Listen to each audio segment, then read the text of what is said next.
তিনটা বিষয় রয়েছে। এক নম্বর হচ্ছে এই পতিত শক্তি, পতিত স্বৈরাচারী ফাঁসিবাদী শক্তিকে বিচারের মাধ্যমে নির্মূল করা এবং সাকিব ভাই দীর্ঘ বক্তব্যে বলেছে, অবশ্যই সেই বক্তব্য আমাদেরও বক্তব্য যে যেই ব্যবস্থার কারণে, এই সিস্টেমের কারণে আওয়ামী লীগের মতো একটা দৈত্য দানবীয় রাজনৈতিক দল তৈরি হয়েছে এবং শেখ হাসিনার মতো একজন সাইকোপ্যাথ রাষ্ট্রপ্রধান হয়েছে এবং একটা গণতান্ত্রিক রাষ্ট্রকে গুম খুনের মাধ্যমে বিরোধী মত নির্মূল করার চেষ্টায় অবিরত একটা গুম খুন এবং এক স্বৈরাচারী ব্যবস্থা কায়েম করেছে। ব্যবস্থার পরিবর্তন করতে হবে। তার জন্য আমরা বলছি যে রাষ্ট্র সংস্কার প্রয়োজন, রাষ্ট্রের মৌলিক কিছু কাঠামো সংস্কার প্রয়োজন। আমাদের এখানে কিছু প্রতিষ্ঠান, একটা রাষ্ট্র দাঁড়িয়ে থেকে যে প্রতিষ্ঠানগুলোর উপরে দাঁড়িয়ে সেই প্রতিষ্ঠানগুলো 50 বছরেও গড়ে ওঠে নাই। আমরা সেই প্রতিষ্ঠানগুলো গড়ে তুলতে চাই। সাকিব ভাই খুব ভালোভাবে বলেছেন যে এখন এই পরিবর্তনের পর আমরা যদি কেউ ভেবে থাকি বা কেউ মনে করি যে আসলে যে আগে যাদের গায়ের জোর ছিল, যাদের হাতে প্রশাসন ছিল, রাষ্ট্রের নিয়ন্ত্রণ ছিল, তারা একভাবে পরিচালনা করেছে, এখন তো তারা নাই। এখন আমরা যারা আছি, আমরাও যদি একই সিস্টেমের মধ্যে দিয়ে আগামীতে দেশ চালাতে চাই, এটা চলবে না। এবং এই রাজনীতি কার্যত 24-এর গণ অভ্যুত্থানের মধ্যে দিয়ে বলা চলে মানুষের মন থেকে এই রাজনীতির চিন্তাধারাও বিলুপ্ত হয়ে যাচ্ছে। সুতরাং এই পরিবর্তনের সাথে যদি আমরা নিজেদেরকে খাপ খাওয়াতে না পারি, যে আমরা পরিবর্তন চাই, একই সাথে নিজেদেরও কিন্তু পরিবর্তনটা দরকার। গতকালকের গাজীপুরে একটা ঘটনা দেখেছেন যে একজন মফস্বল সাংবাদিক, মানে তাকে কিভাবে নির্মমভাবে হত্যা করা হয়েছে। আর আশপাশে তো দেখছেন অনেক মানুষ এগিয়ে আসছে। এই রকমের একটা ব্যস্ততম সড়ক কার্যত, কত মানুষ আশপাশে, কিন্তু কেউ মানে তাকে রক্ষায় এগিয়ে আসলো না। কিংবা মিটফুটের ঘটনায় যদি যান, অপরাধীর, আমরা মনে করি যে অপরাধীর কোনো রাজনৈতিক দল নাই, অপরাধীর কোনো সংগঠন নাই, তারা অপরাধী। এবং এই জন্যই আমরা বারবার বলি যে অপরাধের সাথে যারাই জড়িত থাকুক, সে রাজনৈতিক দল মত যেই থাকুক, তাকে যেন উপযুক্ত বিচারে মুখোমুখি করা হয়, যেটা দেখে অন্যরাও যেন এই ধরনের অপরাধ করতে সাহস না করে।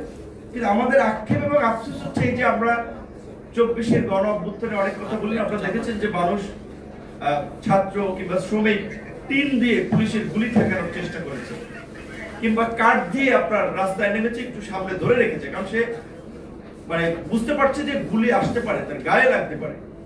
এই সাহসী মানুষ আমরা দেখেছি। একজনের সামনে আরেকজন গুলিবিদ্ধ হয়েছে, তারপরেও আন্দোলন থেকে কেউ সরে যায়, কিংবা একজন আহত সহকর্মীকে কিভাবে সরিয়ে নিয়ে চিকিৎসা দেওয়া যায়, তার পাশে থাকা যায়, সেটা একটা মানবিক দৃষ্টান্ত আমরা এই গণ অভ্যুত্থানে দেখেছি। তাহলে এই যে দুটো ঘটনা ঘটলো, আশপাশে এত মানুষ ছিল, আমরা দেখলাম না যে দু একজন মানুষ এই মানুষগুলোকে রক্ষা করার জন্য এগিয়ে গেছে। এখন দু একটা ঘটনা, ধরেন এই ধরনের ঘটনা, অবশ্যই এটা নিন্দনীয় ঘটনা, জঘন্য ঘটনা, এই ধরনের ঘটনা ঘটবে আমরা চাই না। কিন্তু এই দু একটি ঘটনাকে আবার পুঁজি করে, দু একটি ঘটনাকে সেন্টার করে আবার সব শেষ হয়ে গেছে, এই ধরনের আবার ধোয়া তোলা আমাদের ঠিক না। যে ধরেন ওইখানে কি স্বরাষ্ট্র উপদেষ্টা যে আসলে রক্ষা করবে, বা ধরেন উনি কি চাইলে ওইটা ইনস্ট্যান্টলি বন্ধ করতে পারতো? আমাদের এইখানে এই ধরনের প্রবণতা, সিস্টেম, এগুলো তো দীর্ঘদিন ধরে চলে আসছে। আমরা পরিবর্তন চাই। বিশেষ করে অন্যান্য সরকারের যে এই সরকারের প্রতি আমাদের যে একটা প্রত্যাশা ছিল, সেখানে আমরা মনে করি যে আমরা বড় রকমের একটা ধাক্কা খেয়েছি। বিশেষ করে আমরা বারবার বলছি যে যেই পুলিশ এবং প্রশাসনকে ব্যবহার করে কার্যত রাজনৈতিক দলের, তো শেখ হাসিনা বা এই ফ্যাসিবাদের সবচেয়ে শক্তি এবং সবচেয়ে খুঁটির জোরটা ছিল প্রশাসন, পুলিশ প্রশাসন এবং জনপ্রশাসন। কিন্তু দেখেন গত 11 মাসে এই পুলিশ এবং জনপ্রশাসনের কি সংস্কারটা হয়েছে, কয়জনকে চাকরিচ্যুত করা হয়েছে, বরঞ্চ বিভিন্ন জনের সুপারিশে তাদের পুনর্বাসন হয়েছে। কয়েকজনকে সাময়িক সরিয়ে রেখেছিল, হেডকোয়ার্টারে সংযুক্তি দিয়েছে, কিংবা বিভিন্ন ধরনের কম গুরুত্বপূর্ণ দায়িত্ব দিয়েছে, কিন্তু তাদেরকে চাকরিচ্যুত কিন্তু করে নাই। আবার রাজনৈতিক ফিল্ডে এখন বিভিন্ন জায়গা, ধরেন আমার মাধ্যমে আসতেছে, সাকিবের মাধ্যমে যাচ্ছে, বিএনপির মাধ্যমে যাচ্ছে, জামাতের মাধ্যমে তারা রাজনীতিতে কামব্যাক করতে। সরি, এখানে সাকিব ভাই আমার কতটুকু আমরা করতেছি আওয়ামী লীগের পুনর্বাসন সেটা আপনারা দেখেন, কিন্তু আমি ইনক্লুডিং আমাকেও বললাম, যদি আমরা আমাদের মতো রাজনীতিবিদ, আমাদের মতো রাজনৈতিক সংগঠনগুলোই তো তাদেরকে সুযোগ দিচ্ছে। এমনকি এই ঘটনাও তো দেখেছি যে এই ফ্যাসিবাদের দোষর তাদেরকে ছাড়ানোর জন্য থানা পর্যন্ত ঘেরাও হয়েছে।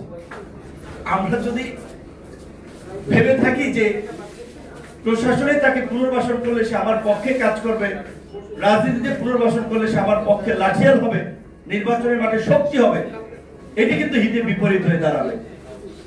তাই আমরা আহ্বান জানাবো সকলকে যে ফ্যাসিবাদের প্রশ্নে, ফ্যাসিবাদ নির্মূলের প্রশ্নে যেন আমাদের একটা সকলের শক্ত অবস্থান থাকে। বিএনপির জায়গা থেকে বিএনপি, জামাতের জায়গা থেকে জামাত, সাকিবের জায়গা থেকে সাকিব, আমাদের জায়গা থেকে আমরা সবাই রাজনীতি করা।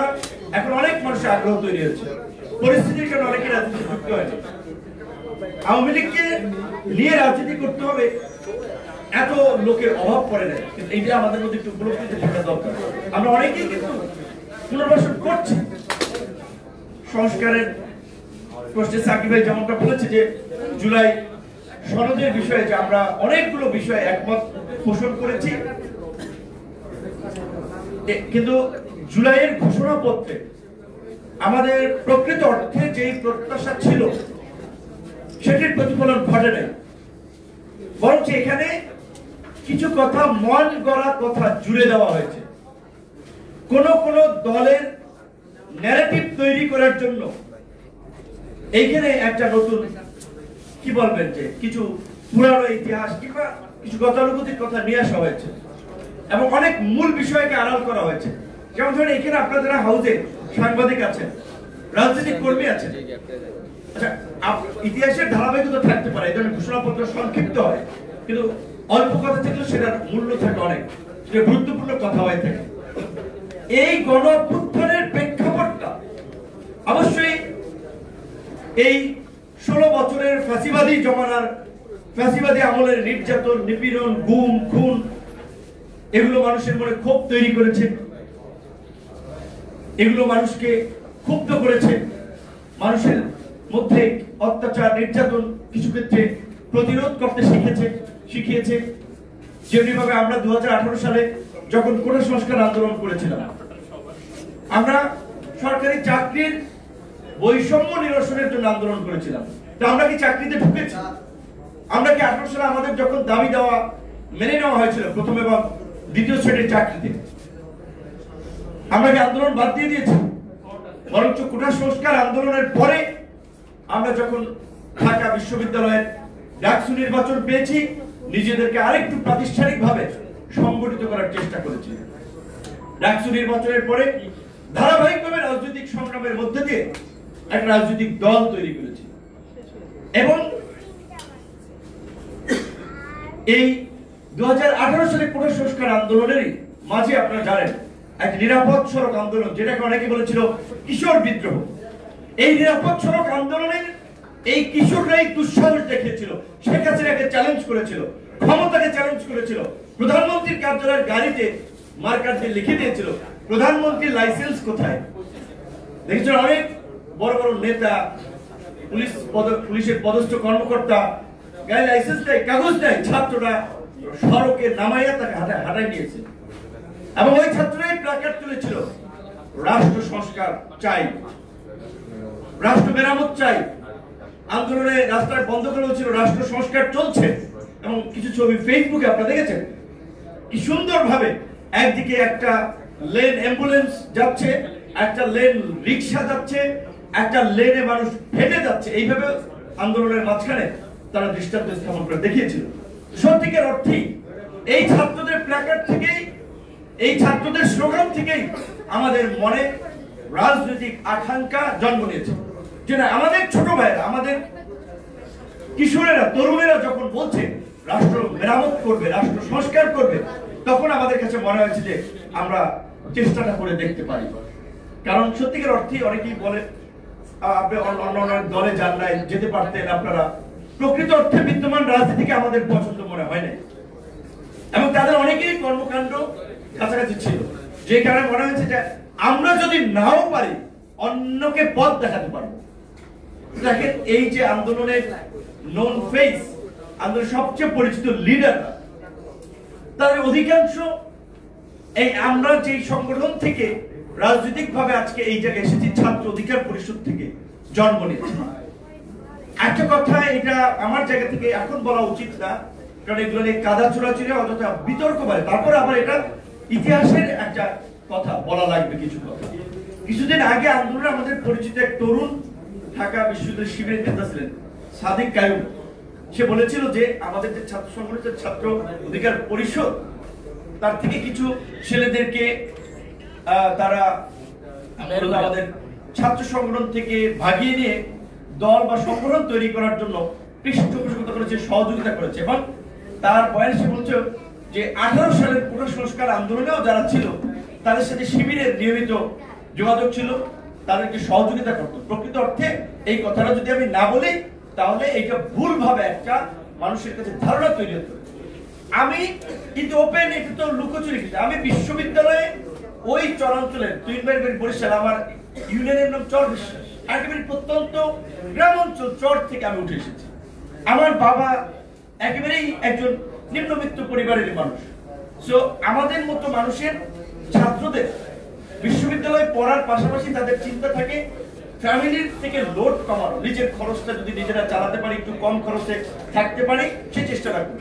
তো আমার হলে থাকা প্রয়োজন। হলে তো থাকতে হলে ছাত্রলীগের আসলে আপনার বাইরে থাকা যায় না, ছাত্রলীগ ছাড়া। আমরা উঠেছি ছাত্রলীগের হাত ধরে, অনেকে পদ দিয়েছেন, কিন্তু আমাদের বরিশালের নেতা ছিলেন আলোচনা ছাড়া পদও দিয়েছেন।